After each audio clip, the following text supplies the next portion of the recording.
حضرت شاہ عبدالعزیز دہلوی رحمۃ اللہ تعالی علیہ کے زمانے میں ایک ہندو پنڈت نے ایک اعلان کیا کہ ہندو مذہب سچا مذہب ہے اور اسلام جھوٹا مذہب ہے، اور دلیل اس نے یہ پیش کی کہ ہمارا فلاں مندر جو 2000 سال سے بنا ہوا ہے آج تک بالکل صحیح سالم ہے، اس کی دیواریں، کھڑکیاں، دروازے، غرض سب کچھ ویسے کا ویسے آج تک اپنی اصل حالت میں موجود ہے، جبکہ مسلمانوں کی مساجد 1 سال بھی نہیں گزرتا کہ رنگ روغن و دیوار، دروازے، کھڑکیاں سب کچھ خراب ہونا شروع ہو جاتے ہیں۔ لہٰذا یہ اس بات کی دلیل ہے کہ اسلام مٹنے والا ہے اور ہندو مت باقی رہنے والا ہے۔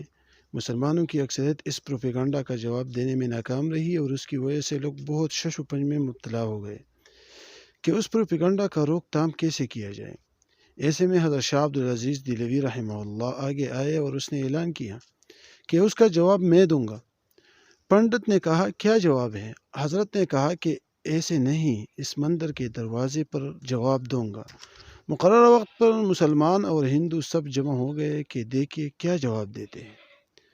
حضرت صاحب مندر کے دروازے پر کھڑے ہو گئے اور قرآن کی آیت لو انزلنا هذا القرآن على جبل لرأيته خاشعا متصدعا، ترجمہ، اگر اللہ تعالیٰ اس قرآن کو پہاڑ پر بھی نازل کر دیتے تو وہ پہاڑ بھی اللہ تعالیٰ کے جلال سے ڈر کر ٹکڑے ٹکڑے ہو جاتا۔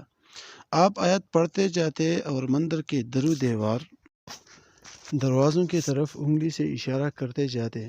ایسے میں اللہ تعالیٰ نے آپ کے ہاتھ پر اپنے دین کی حقانیت کی کرامت ظاہر کر دی اور مندر کی دیواریں گرنا شروع ہو گئی، دروازے ٹوٹنے لگے۔ مسلمانوں نے اللہ اکبر کا نعرہ لگایا۔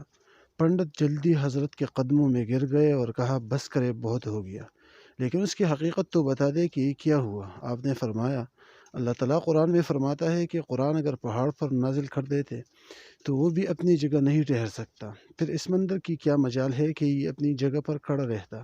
یہ تو مسجد کی عظمت ہے کہ اس میں روزانہ قرآن پڑھا جاتا ہے، پھر بھی اپنی جگہ پر کھڑا رہتا ہے۔